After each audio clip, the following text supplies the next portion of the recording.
Well, we're here in great celebration, frankly, of Charles Overby's wonderful career, and it's absolutely appropriate that we're here at the University of Mississippi at Ole Miss, where his journalism career really got kicked off and started.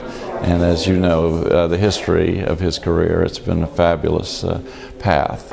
Many people don't know, or many people have forgotten what a great journalist he was.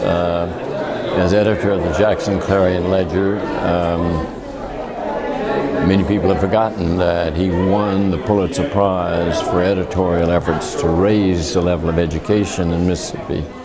After 2 weeks of the most dramatic and intense legislative activity that I've ever witnessed, when the ultimate outcome hung in the balance day after day, on the evening of the 16th day, the two houses voted their approval of the final conference report, and House Bill 4 became law. Charles is one of the people who contributed to the dramatic change that's taken place in our lifetime in Mississippi, from kind of those kind of sad and dreary and troubled days in the 50s and 60s to where we are today, both in Mississippi and at Ole Miss. Charles has been, he's been a major figure behind that. Well, Charles Overby is a giant in our profession.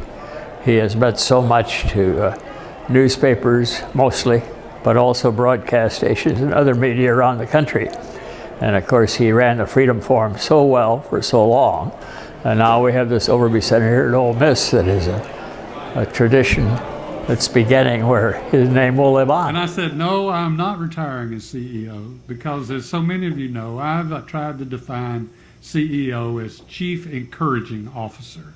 And I plan to continue the rest of my life to be the Chief Encouraging Officer for everybody in this room, and for the Freedom Forum, and for the museum, and for Mississippi, and especially now for Ole Miss.